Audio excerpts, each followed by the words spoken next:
그리스도는 완전하고 충분하고 모든 것입니다. 성령의 인도를 받아 예비된 응답을 누립시다.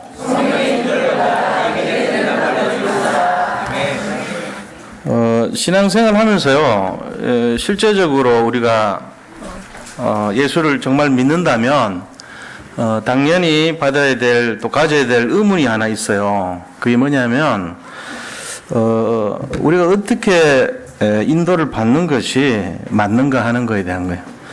지금 내가 인도받는 것이 성령이 인도하시는 건지 아니면은 그것이 아닌 건지 거기에 대한 의문이 있을 수 있거든요.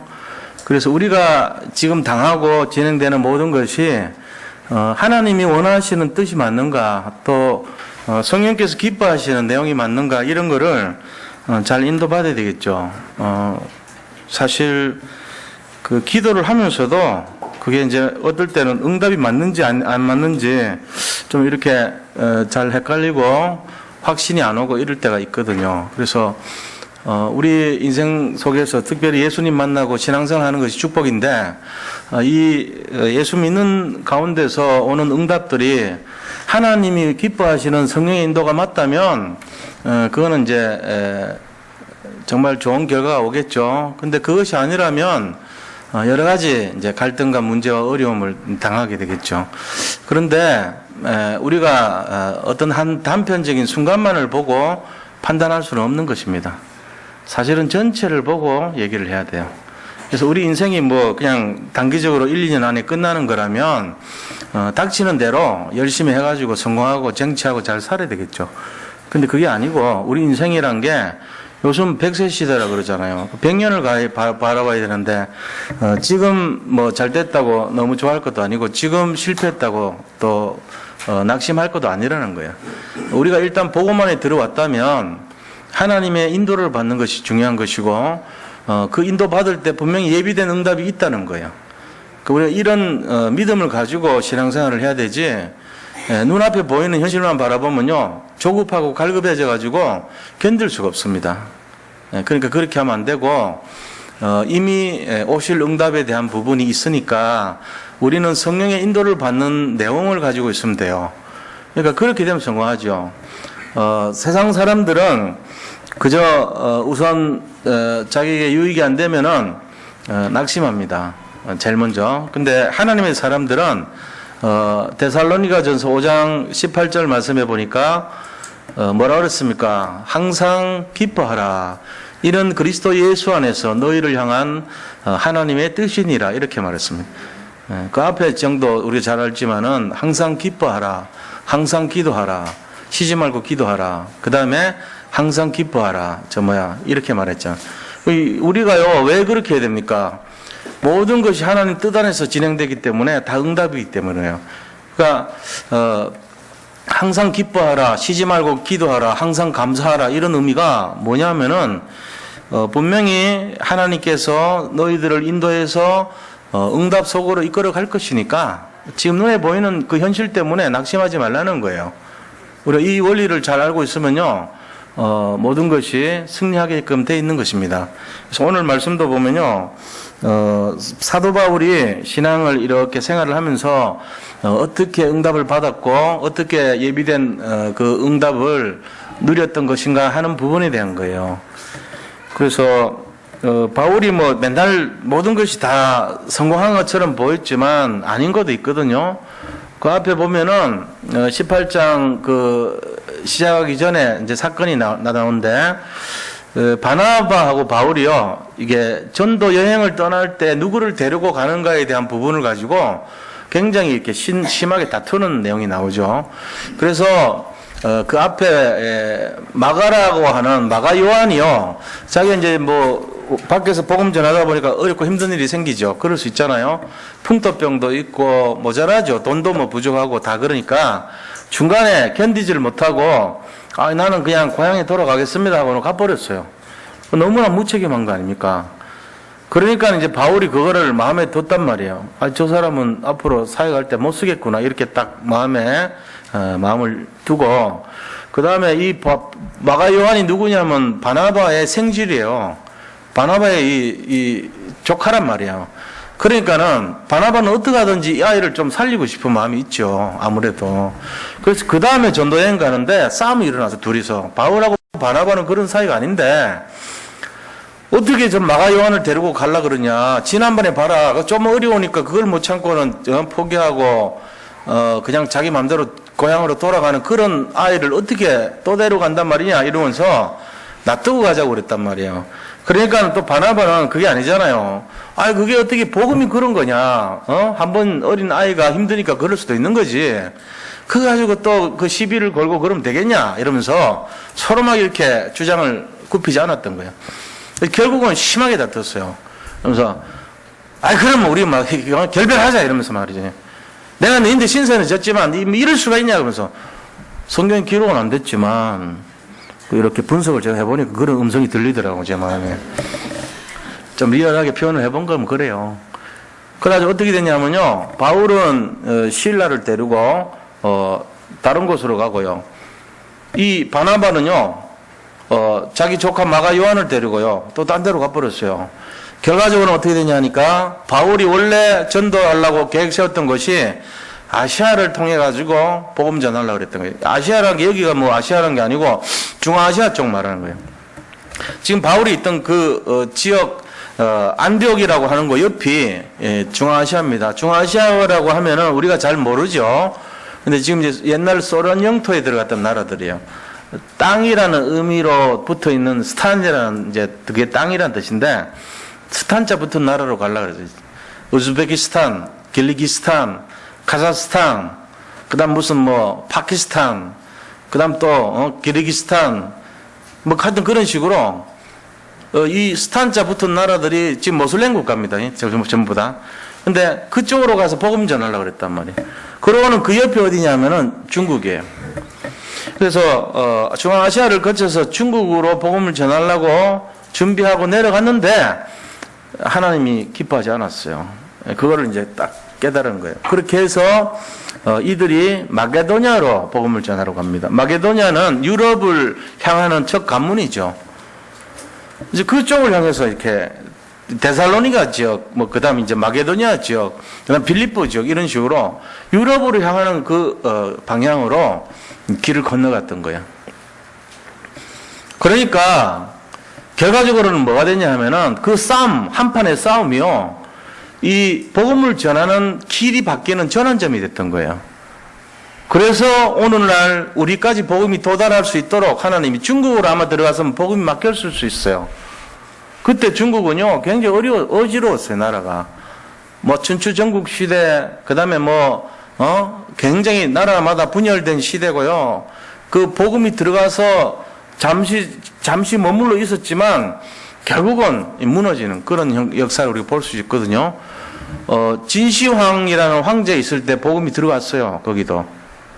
그래가지고, 교회도 세워지고 했단 말이에요. 엄청나게 옛날 얘기죠. 근데 결국은 다 전부 다 없어졌어요, 그 복음이. 하나님이 이제 들어가지 못하도록 막으신데 이유가 있겠죠.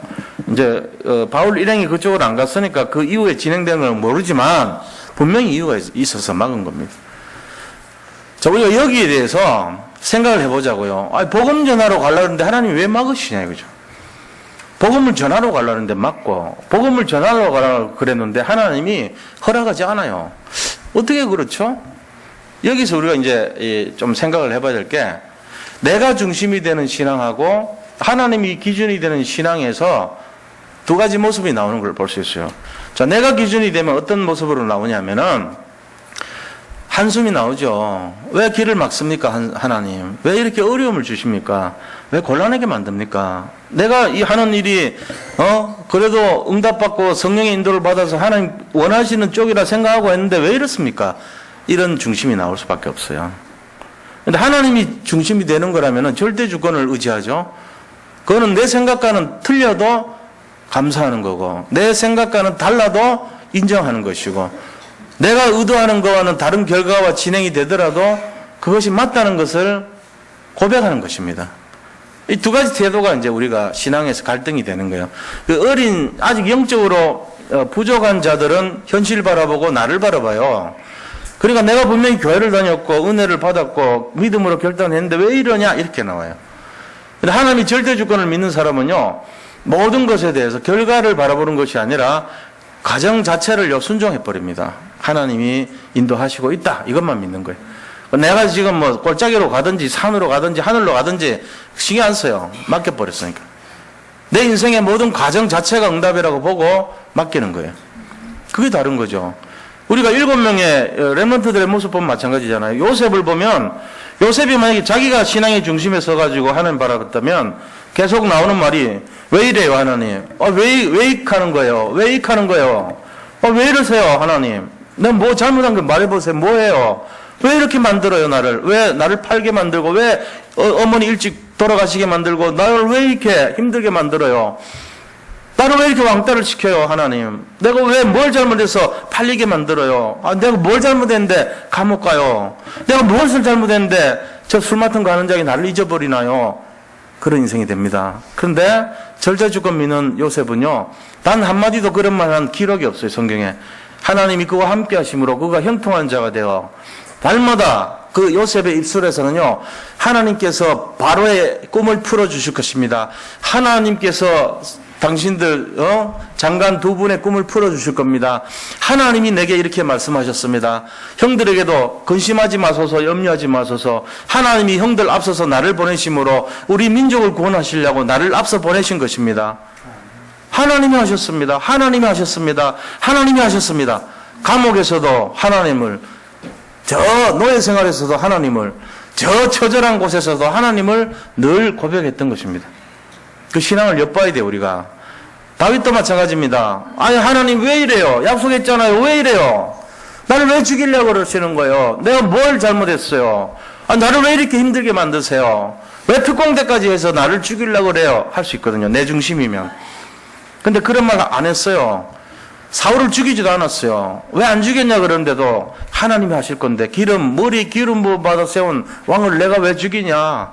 이건 하나님이 할 소관이야. 하나님이 하셨어. 하나님이 주신 것으로 내가 주님께 돌려드리나이다. 모든 것이 하나님이에요. 그러니까 절대주권 신앙을 갖고 있었어요. 무슨 일을 하든지 간에 내가 기준이 아니고 내가 주인이 아니고 그분이 주인인 것을 고백했던 것입니다. 다들 마찬가지입니다. 모든 사람들이 신앙에 승리했던 사람들 중심은요, 내 기준으로 안 되고 내 기준으로 망하고 내 기준으로 어려움 당하고 내 기준으로 곤란을 당해도 거꾸로 트림을 당하지 아니하고 내가 하나님의 버림받지 아니하고 내가 하나님을 떠나지 아니할 것을 믿는 절대주권 신앙 속에서 감사와 찬송과 영광을 돌렸던 것입니다. 이게 달랐어요. 그래서 그분들은 승리했던 것입니다. 우리는요, 절망하고 낙심하고 조울증 환자처럼 조에 가 있을 때는 너무 좋아서 막 흥분하다가 우울의 상태에 가면은 너무 우울해가지고 죽을 지경 되다가 이런 상태로 반복을 합니다. 그게 우리 모습이에요. 그래서 오늘 우리가 근본적인 성령의 인도를 받을 때 어떻게 해야지 받겠는가? 예비된 응답은 분명히 있는데 우리가 성령 인도 받을 때 오는 응답이거든요. 그리고 인생은요, 지금 현실 문제, 지금 순간의 문제로 끝나는 것은 절대로 아니라고 봅니다. 만약에 그렇다면 저부터 제일 먼저 죽어야 돼요. 제일 먼저 힘들어서요, 제 과거 이력을 보면요, 너무나 많은 아픔이 있었어요. 제일 먼저 가야 될 사람이 접니다. 제가 무슨 자격으로 여기서 말을 합니까? 그런 거예요. 근데 저는 그렇게 안 해요. 왜? 저는 하나님을 믿습니다. 저는 제 마음속에 아픔이 있을지라도 저는 그 하나님을 정말로 떠나본 적이 없습니다. 앞으로도 그럴 것이고요. 제가 설령 어떤 너무나도 어려운 상황에 있다 할지라도 그곳에서도 하나님이 저와 함께 하심을 저는 믿습니다. 그렇기 때문에 그것 때문에 저는 당당하게 자격이 없지만 여기서 말씀을 나눌 수가 있는 거예요. 마찬가지예요. 여기 계신 모든 성도님들이 지금 우리가 가는 길이 비록 눈에 보일 때는 어려움이고 힘든 일이고 정말로 견디기 어려운 상황이 있다 할지라도 그거 바라보지 마시기 바랍니다. 하나님은 예비된 응답 속에 우리를 지금도 최고의 길로, 최선의 길로 인도하고 계신 줄 믿으시기 바랍니다. 네, 그렇게 하셔야 돼요. 지금 눈에 보이는 거, 가진 거, 나타난 거 너무나 실망을 줍니다. 우리가 기대하는 것만큼 더 큰 응답 안 주고 실망으로 가득 채웁니다. 그래서 한편으로 내가 주인 됐을 때 나도 모르게 왜 이래요 하나님, 약속이 틀리잖아요, 왜 이렇게 하시는 거예요, 왜 이런 어려움 속에 나를 넣어요, 왜 자꾸만 힘들게 하세요, 이럴 수 있거든요. 그렇지 않아요. 이제 우리가 안 된다고 할 때 하나님이 일을 하시는 시간표예요. 그때 그 시간표에 우리가 들어가 있다는 걸 믿으시기 바랍니다. 그 끝이 난 게 아니잖아요. 기다려야 돼요. 계속 믿음으로 주님 바라봐야 돼요. 근데 반드시 성경의 말씀에 나와 있습니다. 피할 길을 주사 너희로 능히 감당하게 하시느니라 그랬습니다. 그 마음을 잡고 믿음으로 승리하시기를 축복합니다. 지금 시대가 그렇습니다. 전부 갈급한 시대입니다. 어려운 시대입니다. 그러나 속지 마시기를 축복합니다. 자, 그러면 오늘 하나님이 예비돼 놓으신 응답을 받기 위해서 우리가 어떻게 인도를 받아야 되는가에 대한 거예요. 이 세 가지 원리를 잘 기억하셔야 돼요. 오늘 세 가지를 말씀드릴 것인데, 어떻게 인도받아야 되는 것이 예비된 응답을 누리는 길인가? 내가 지금 어떤 일을 기획하고 인도받고 가는데 그것이 맞는가 틀리는가? 맞다면 어떻게 기준을 가지고 이걸 확인할 수 있는가? 그런 내용들입니다. 신앙생활 실제적인 내용이에요. 이거를 모르면은 저도 목회하는데요, 굉장히 어려워요. 제 신앙 자체가 흔들리기 쉽습니다. 그런데 모든 성도님들의 갈등도 저와 비슷할 겁니다. 이게 맞나 말이지. 내가 지금 이렇게 인도받고 기도했고 응답받았는데 이게 맞는가? 이런 갈등이 있을 수 있거든요. 그런데 결론을 말씀드리면요, 복음 안에 있는 자는요 결코 실패하지 않습니다. 이게 결론입니다. 여기 계신 모든 분들은 최고의 성공자가 될 줄을 믿습니다. 최고의 열매를 거둘 줄 확신합니다. 우리의 후손들은 천대까지 복의 근원이 될 것을 믿습니다. 그게 우리 결론이에요. 이거를 놓치지 마세요. 뺏기지 마시기 바랍니다. 우리가 안 되는 쪽으로 생각하면요 다 안 돼요. 세상은 9대 95 법칙이에요. 될 때는 사람 5%밖에 안 돼요. 나머지 95%가요 이 5%를 따라가는 거예요. 사실은 어쩌면은 1%가 99%를 이끌고 간다고 봐요. 자동차를 만든 포드 한 사람, 포드가 만든 건 아니겠죠. 그죠? 그 앞에 더 있습니다. 근데 포드가 국민형으로 처음 만든 거예요. 대중화를 시킨 거예요. 포드가. 헨리 포드라는 사람이 이 컨베이어 시스템이라는 걸 통해 가지고 분업 제도를 만들고 똑같은 일을 반복함으로써 동선을 연구해 가지고 시간을 줄이고 경비를 줄이는 연구를 해 갖고 이거를 개인화시킨 거예요. 말하자면 확산시킨 거란 말이에요. 그러니까 그것 때문에 시작해서 우리가 포드라는 한 사람이 자동차하고 밀접한 관계가 있다는 걸 알고 있죠. 마찬가지입니다. 우리 인생에 있어 가지고 이 복음을요 정말로 누릴 수 있도록 개인화시켜야 돼요. 그래서 이걸 확산시키는 거예요. 그게 하나님 기뻐하신 뜻이거든요. 자, 그 사람의 역할이 누굽니까? 그것이 바로 영적 리더가 해야 될 일입니다. 우리 교회에서 이 일을 지금 준비하고 진행하고 있습니다. 그래서 조금 지금은 시간이 걸리고 지루할지 모르지만 이 응답은 엄청난 것인 것을 믿으시기 바랍니다. 앞으로 우리 교회뿐만 아니고요, 우리 교회에 있는 관련된 모든 사람들이 축복을 받을 줄 믿으시기 바랍니다. 왜? 우리는 복음을 갖고 있고 이 복음을 확산시킬 개인화된 개인이기 때문에 그렇습니다. 여기서부터 시작을 해야 돼요. 지금 눈에 보이는 현실은요 계속 속입니다. 너 힘들지 않냐, 어렵지 않냐, 계속 갈등을 줍니다. 그거에 쏘가 넘어가면요 아무것도 아니에요. 지금 중간에 적금해야 가면은 아무것도 아니듯이 똑같아요. 지금까지 왔는데 아깝잖아요. 끝까지 달려가 보는 거예요. 우리는 끝까지 고지를 향하여 하나님 오시는 그날까지, 주님 오시는 그날까지 믿음을 놓치지 말고 지속하기를 바랍니다. 자, 그럼 우리가 성령 인도에 대한 부분 13가지를 한번 살펴보고요. 첫째, 본론에 들어가서요. 성령 인도를 받기 위해서, 예비된 응답을 받기 위해서 우리가 어떻게 인도를 받아야 되는가? 첫 번째입니다. 첫 번째, 자기가요 이 성령 인도 받는 것이 맞다는 확신을 가져야 돼요. 확신. 오늘 바울이요 지금 앞에 절부터 한번 보자고요. 6절 보세요. 바울이 성령이 아시아에서 말씀을 전하지 못하게 하시거늘 그들이 부르기아와 갈라디아 땅으로 다녀가 그랬습니다. 성령이 아시아에 복음을 전하려고 중국으로 가려고 하는 바울 일행을 막았다는 거예요. 그러니까 뭐합니까? 이거를 성령이 방해하는 것을 사단의 방해로 본 것이 아니라 성령의 인도로 본 거예요. 바울이 조금 이제 이 30% 정도 확신을 가졌어요. 그러고는 자기가 애를 안 쓴 게 아니고 애를 써요. 7절 보세요. 무시아 앞에 이르러 비드니아로 가고자 애쓰되 애를 썼잖아요. 애를 썼다는 거예요. 애쓰다는 말이 뭔지 알죠? 힘을 들이고 노력을 했다는 말이에요. 이 애가 뭔지 아세요? 여담인데 애라는 건 창자를 말합니다. 창자를 쓴다는 말이에요. 애 태운다는 건 창자 태운다는 말이에요. 애간장이 끓는다 그러면 창자하고 간하고 장이 끓는다는 얘기예요. 그 애가 창자라는 뜻 잘 모르더라고 사람들이.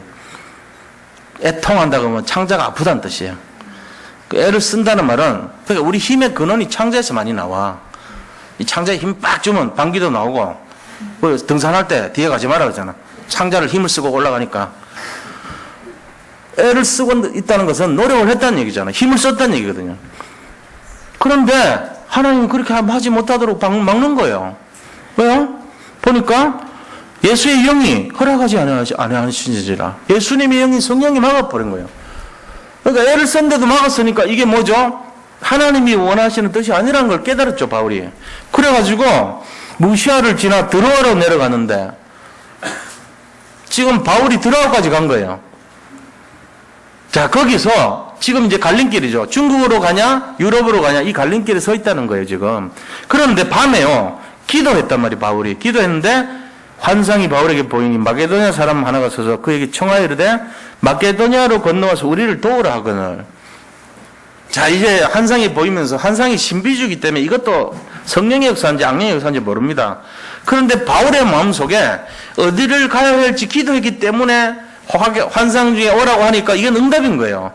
그래서 바울이 뭐라고 얘기하냐면 10절에 딱 결론을 냅니다. 바울이 그 환상을 보았을 때 우리가 곧 마게도냐로 떠나기를 힘쓰니 이는 하나님이 저 사람들에게 복음을 전하라고 우리를 부르신 줄로 인정함이로라. 인정했다는 거예요. 바울의 마음속에 은혜가 임한 거예요. 인정했다는 거는 은혜가 임했다는 얘기죠. 아, 이게 맞다. 이 은혜가 임한 거예요. 우리가요, 복음이 맞다는 것을 알고 복음을 확인하는 제일 유일한 방법은요, 인정해야 돼요. 지금 진행되는 게 아니다고 자꾸 그런 생각 빠지면요, 그 인정 안 하는 거거든요. 그러게 되면 어떻게 됩니까? 그러게 되면은 이런 내용들이 전부 다 틀린 거로 보이는 거예요. 성령 인도 아닌 걸로 보는 거예요. 그러니까 우리가 이거를, 이 속에서 제일 중요한 게 뭐냐? 확신이라는 거예요. 아, 이게 성령 인도 맞구나는 확신을 딱 가져야 되는 거예요. 자기가 뭘 결정을 했어요. 자기 인도를 받았어요. 아직 끝난 거 아니라면 한번 믿어보는 거죠. 하나님. 우리가 하나님 믿는 사람 아니에요. 내가 하나님 믿는 사람이니까 끝까지 한번 기다려보고 인도받아 보는 거예요. 하나님이 어떻게 하시는지 모르잖아요, 아직. 그러니까 우리가 이 마음이 있어야 돼요. 확신함이로라. 근데 확신을 하고 있는데 누가 옆에 와가지고 자꾸 얘기를 해. 아이, 뭐 어떻다더라. 요즘 뭐가 어떻다더라. 뭐 자꾸 막 이렇게 자기를 마음을 흔들어 놔요. 그럼 어떻게 돼요? 아, 그런가? 아, 괜히 했네? 차라리 돌아갈까? 갈등 생기는 거죠. 예수 괜히 믿었네, 이러면서. 아유, 괜히 했네, 그러고. 하지 말걸, 차라리. 후회한단 말이야. 그럼 뭐가 없어서 그러죠? 확신이 없어서 그래요. 그 확신 없는 사람들은요, 이제 좀 시달립니다, 그게. 시달리면 어떻게 되죠? 문제 오죠. 어려움 없단 말이에요. 오늘 어제 핵심 때 우리 고현아 원장 얘기가 나오던데 자꾸 얘기해서 죄송합니다만은 제가 사람을 높이려는 의미가 아니에요. 이 고현아 원장이요, 부산에 있을 때 집이 이제 아버지가 좀 이렇게 사업이 실패해가지고 너무 어려웠어요. 망했어요. 엄마는 아무것도 할 수 없는 가정주부예요. 근데 고현아 원장이 뭐 할 수 있는 게 있어요. 고등학교 졸업해가지고 아무것도 없잖아요. 대학도 못 가서 돈이 없어서 밥도 못 먹을 때가 많았대요. 끼니도 못 끼울 때가 많고. 그러니까 얼마나 힘들었겠어요. 근데 이제 자기는 그 영어를 뭐 회화를 잘하고 이런 것보다는 이제 문법적으로 영어를 잘하는 게 우리나라 구조거든요. 왜? 대학을 가야 되니까. 이 영어는 영어가 아니고 우리나라는 시험을 치기 위한 하나의 기준이 돼 있어요. 그러니까 외국 사람들도 이 영문법, 고3 영문법 보면요, 무지하게 어렵게 느껴져요. 왜? 문법에 대한 걸 공부를 안 하면 그 차이 미묘한 걸 모릅니다. 우리나라도 국어, 지금 우리가 말을 하니까 국어가 다 하는 줄 알죠? 국어 문법을 가지고 시험을 치면요, 100점 만점에 한 40점, 50점도 안 나올 거예요. 그런 수준이 우리나라 지금 영어란 말이에요. 근데 이거를 하기 위해서는 기계적으로 암기를 하고 법칙과 연구를 해야 되는 거예요. 그거를 하는 데를 가서 배운 거예요. 고영 원장이 어릴 때 20대 후반에 부산에서 배워가지고 그 실력을 갖춘 다음에 자기가 확신이 떡 서니까 서울로 이제 진출을 했는데 그때 부산에 임마누엘 교회를 다녔거든요. 그 유목사님이 이제 아는 거예요. 아, 이 사람이 좀 실력이 있다는 거 아는 거죠. 그 말이 뭐냐면은 이 사람만 만나면은 누구든지 영어를 공부하고 고등학교 애들이면 누구든지 이 사람의 실력을 알아버리게끔 그것도 실력 있는 사람이 한번 들으면 금방 알게끔 그렇게 된 사람이란 말이에요. 은혜가 임한 거죠. 그 은혜 메이커라 이 사람이. 가는 곳마다 만나기만 해봐. 실력 있는 애가 나를 만나기만 해봐. 이게 돼갖고 준비돼갖고 서울로 온 건데 돈이 없었어요. 그래서 유광수 목사님이 500만 원을 줬다고요. 네가 이거 갖고 한번 시작해봐라. 그래서. 그래서 그거 가지고 조그마한 방 하나 얻어가지고 시작을 했는데 2명 처음에 시작했어요. 2명이 들으니까 공부 잘하는 애들이었거든, 분당에서. 아, 이분 말한 게 보통 분이 아닌 거예요. 아, 이대로 하면 성적 올라가겠다. 느낌 오니까 지 친구, 제일 친한 친구 5명을 데려왔어. 그 아이들 7명이 또 들으니까 또 느낌이 오거든. 10명을 데려왔어. 그 다음에 부모들이, 아, 이 사람 뭔가 있다는 거 느낌 오거든요. 돈을 다 걷어가지고, 이 단칸방에서 뭐 하겠다는 거냐고. 학원 얻어라 이래가지고 자기들이 돈 모아서 전세 자금을 만들어줬어요. 그래서 시작한 지 8년째요, 지금. 한 8년 정도 됐어요. 나이 34살. 뭐, 이거는 우리가 기준이 아닙니다. 근데 지금 사는 게 펜트하우스 160평 45억짜리 집 사가지고 살고 있고요.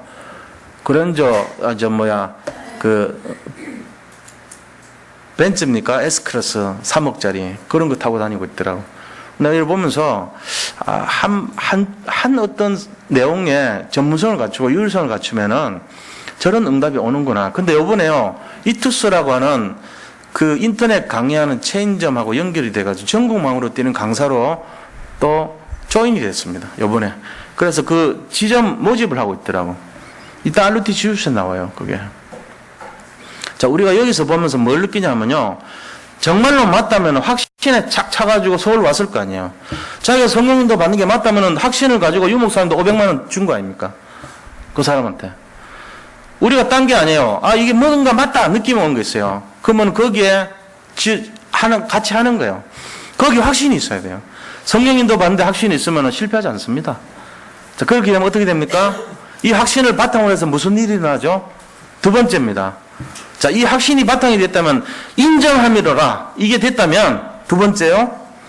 확신 후에는요. 기도하고 기다리면 돼요. 시간표 이게. 우리가 그 다음 봐야 될 거는 기도하면서 기다리는 것밖에 없어요. 우리가 하면 안 돼요. 그때는. 애쓰고 노력해도 되는 게 아니에요. 하나님이 하셔야 됩니다. 자, 12절에 보니까 보세요. 11절 12절부터 쭉 보기에 우리가 드로아에서 배를 떠나 사모드라기로 지키와 이튿날 레아볼리로 가고 거기서 빌립보에 이르렀다는 거예요. 자, 이제 빌립보 유럽으로 정해졌어요. 마게도니아로 오란 것을 인정했기 때문에 유럽행으로, 자, 아시아로 가는 것 중단, 유럽이야. 그러고 딱 방향 바꿨어요. 그렇게 해서 가니까 마게도니아 지방이 첫 성이요 로마의 식민지고 이 성에서 수위를 요하다가 이 성에서 여러 날을 거기서 기다리는 거예요. 기도하면서. 그렇게 하면서 기도처가 어디 있는가에서 나가다가 만난 사람이 두아디라 성의 자주장사인 루디아를 만난 겁니다. 이 두아디라 성이라고 하는 거는 빌립보에서 저 현해탄 넘어가지고 오키나와 아니면은 저 현해탄 넘어가지고 무슨 일본의 무슨 요코하마 뭐 이런 식으로요. 일본 땅하고 같아요. 거리가. 그러니까 마케도니아 지방하고 안디옥이라는 지역 그 대륙과 대륙을 건너야 되는 거예요. 거기에 있는데 두아디라 성에 뭐가 나냐 하면은 퍼플이라고 하는 우리로 말하면 쪽 같은 그런 퍼플이라고 하는 보라색 염료의 씨앗이 거기서 많이 나거든. 나무 열매들이. 그거를 이제 따가지고 자기 이쪽으로 마게도냐로 수입을 해가지고 와서 물들여가지고 귀족들한테 납품했던 사람이에요. 그 자주 장사라는 게 자주 염료 장사라고 사실은. 근데 이 퍼플이 보라색이라는 뜻이잖아요. 그 퍼플 염료에 그걸 수입해가지고 그걸 즙을 가지고 청바지 물들이듯이 보라색 물들여가지고 옷을 만들어서 왕궁에 납품했던 여자라고. 그러니까 무역상인이에요. 여잔데. 이 여잔데 무역상인이면 어때요? 생각이. 배짱이 있지. 그때 당시에 그런 정도 일 벌일 정도면은 배 타고 물결 있는데 막 풍랑 이겨내면서 왔다 갔다 하면서 장사할 정도고 왕궁에 거래를 하고 일 정도면은 보통 사람은 아니잖아요. 그런 사람을 딱 붙여줬다니까. 하나님이 어디로 가야 될지를 모르는데 예비된 응답이 루디한 거 있죠. 또 그 다음에 이제 문이 또 열렸는데 또 가다 보니까 점치는 귀신 들린 점쟁이를 만났어요. 여자 점쟁이. 근데 이 점쟁이를 만났는데 점쟁이가 계속 이 사람들은 지극히 거룩한 자들로서 우리에게 구원의 길을 베풀기 위해서 왔다 이러면서 3일 동안 계속 막 따르면서 빈정대는 거예요. 그러니까 바울이 견디다 못해가지고 귀신아 그러면서 쫓아내버렸어. 나사렛 예수 그리스도 이름으로 나가야 그러면서 떠나라고 보내버린 거죠.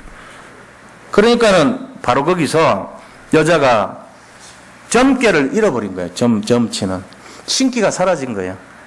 그러니까 거기 여자를 중심으로 같이 돈 벌던 이 남자들이 있을 거 아니에요. 그 사람들이 이 바울 일행을 집어넣어 버려서 빌립보 감옥에다가. 빌립보 감옥에 집어넣는데 밤새도록 찬송하면서 막 했는데 그 감옥에 보니까 18절에서 24절까지 감옥에서 매 맞고 힘들게 고문당하는 장면 나옵니다. 지하 감옥에 갇혔어요. 근데 하나님이요 거기서 간수를 만나게 합니다. 밤에 그렇게 찬송을 하고 신라가요 바울과 함께 찬송하고 그 속에서도 막 자기들이 주님을 찬양하는데요 악신이 떠나간 거 있죠. 지진이 열리면서 옥토가 열리면서요 이 문이 열려버린 거예요. 감옥의 문이. 근데 바울은 뭔 마음이냐면은 하나님이 예비된 응답을 어떻게 인도하신가를 끝까지 보고 있는 거예요. 그걸 놓치지 않았어요. 대단한 사람이죠. 바로 반응해가지고 막 72배 가리고 나 로마 시인권자다 이럴 수 있냐 그러면서 패스포트 꺼내가지고 나 이런 사람이야. 가이사한테 상소하겠어. 너희들 나 때린 거 다 내 일로 바칠 거야. 이럴 수 있잖아요. 안 했어요. 안 하고 뭐라냐면은 하나님이 분명히 예비된 응답을 주실 건데 처음에는 마게도냐 사람이 꿈에서 나를 일로 오라 그랬다고 얘기하고 그 다음에는 기도처에 갔더니 루디아라는 저 대단한 사람을 여장부를 만나게 하고 그 다음에 또 귀신 들린 점쟁이를 만나게 하더니 그 다음에 감옥에 들어가겠는데 여기서 무슨 응답이 있을까 이걸 본 거예요. 끝까지 하나님이 응답을 어떻게 주실까를 기대하고 보는 거예요. 그게 신앙생활입니다. 여기 계신 분들 이 응답 기대하는 응답 없으면요 지금 잘못 믿고 계신 거예요. 우리는요 이미 구원 다 받았어요. 이 응답과 기대 속에 인도받고 사는 것이 우리의 생활입니다. 믿으시 바랍니다. 그래서 이 성령 인도 받는 게 신앙생활이에요. 그 언약의 여정이란 게 성령 인도 받아가지고 사는 사람들의 그 삶을 말하는 거예요. 최고로 응답 받게 돼 있어요. 썩지만 않으면 그렇습니다. 그러니까 우리가 현실 바라보면 다 썩어버려요. 그거 아니에요. 그냥 마음이 평안하려고 종교를 갖는 그런 수준이 아니라니까 기독교는. 실제로 몰라서 그렇지 어마어마한 것이 들어있습니다.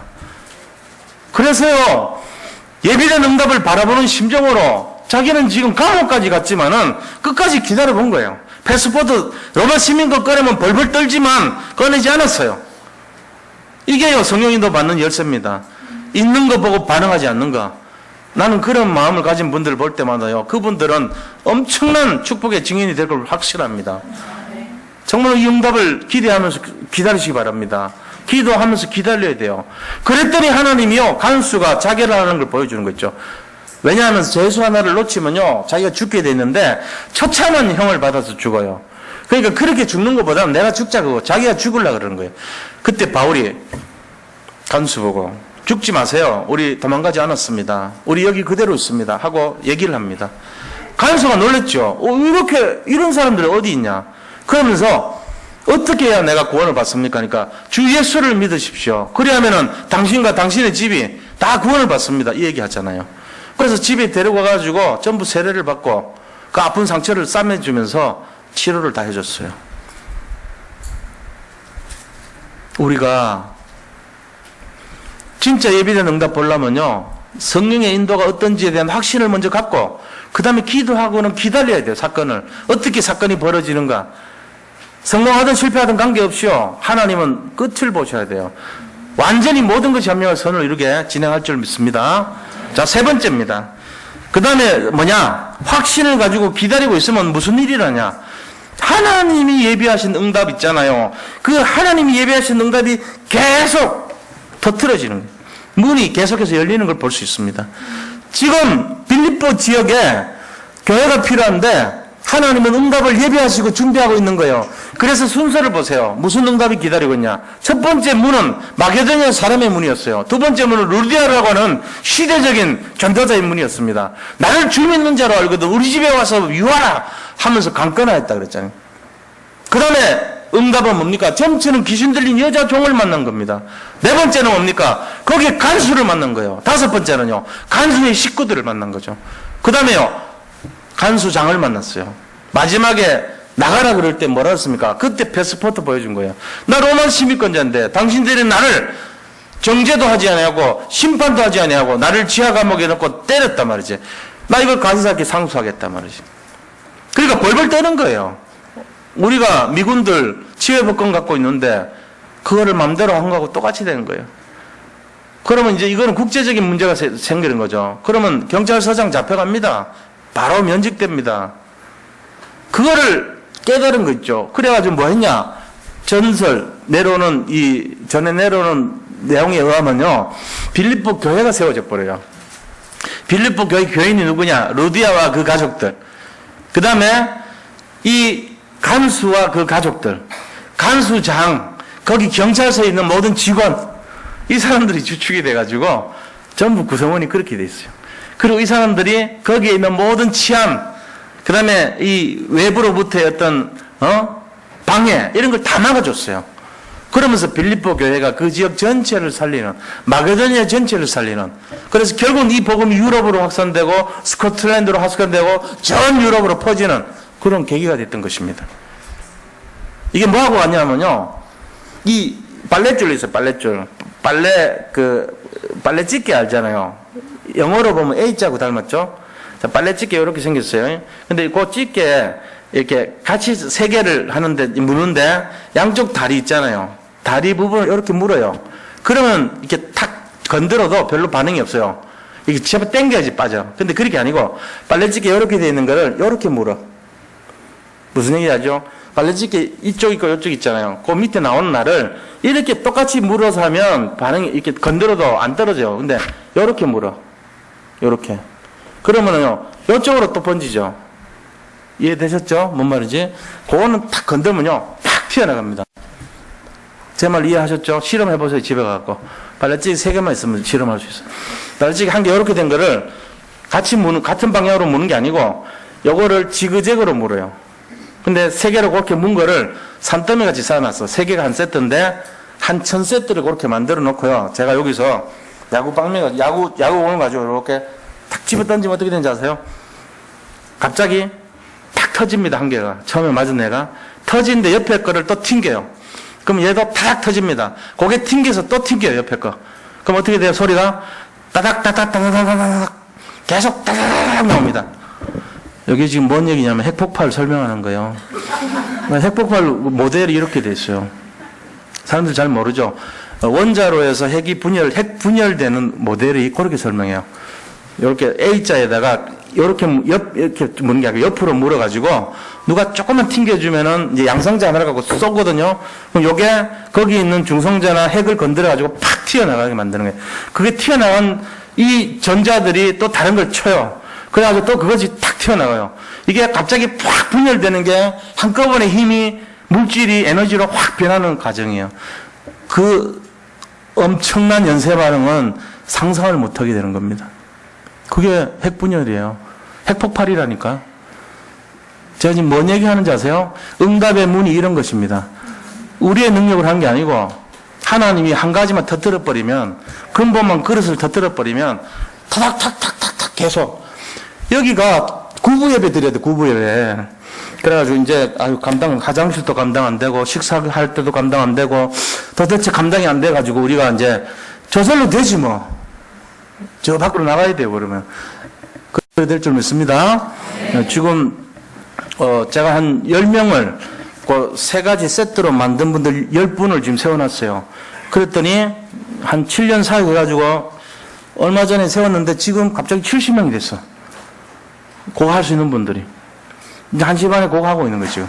그래가지고 딱 A자에다가 이렇게 물어줘요. 옆으로 딱 물어가지고 여러분 튕기기만 하면은 팍 튀고 다른 사람에게 팍 튀고 팍팍팍 해가지고 계속 폭발할 수 있는 지금 코어 되는 사명자, 사역자를 지금 세우고 있는 거예요, 지금. 이거를 이제 저는 봤잖아요, 예원교회에서. 어떤 원리로 되는지 알기 때문에 그거 지금 핵을 세우고 있는 거예요. 우리 지금, 롯데, 월드 타워, 그거 세울 때 젓가락 하나 서 있더라니까. 내가 보니까 다 보여요, 우리 앉아서. 제가 저쪽에 있을 때, 태영 빌딩 거기 있을 때요. 처음부터 끝까지 다 봤어요. 젓가락이 하나 또 서더라고, 처음에. 그러더니, 이 젓가락 주변을 이렇게 오뎅이 하나씩 둘러가지고 채우더라고. 그래서 오뎅이 계속 올라가. 지금 오뎅 다 완성된 거라. 내가 볼 땐 그래. 뭔 말인지 이해하셨죠? 그 젓가락을 세우는 거예요. 제가 지금 하는 과정에. 젓가락 세우고 나서 그 다음 할 일이 뭐예요? 오뎅 채워나가는 거지. 그건 금방 돼요. 제일 중요한 게 젓가락이라. 이게 흔들리지 않은 중심. 똑같습니다. 우리 여기 예비교 성도님들, 모든 성도님들이 젓가락처럼 시대를 살리고 현장 살리는 주역될 줄 믿습니다. 이게 인도받는 방식이에요. 세 가지 방법. 첫 번째, 성령 인도라는 것에 대한 동의함이로다. 그것을 인정함이로라. 인정한다는 말은 확신을 가지는 거예요. 아, 이게 맞구나. 확신 가지시고. 두 번째는 기도하면서 기다리고. 세 번째는요, 하나님께서 이거를 계속 문을 여는 거를 보면 돼요. 우리가 할 거는 찬송 드리는 것밖에 없어요. 감사하고. 우리 교회가 이래야 될 줄 믿습니다. 이 믿음과 확신을 가지고 지금 눈에 보이는 거 바라보지 말고 우리가 계속 믿음의 행진을 하시기를 축복합니다. 그렇게 하셔야 돼요. 결론 말씀드리고 말씀을 매듭을 합니다. 결론이 뭐냐?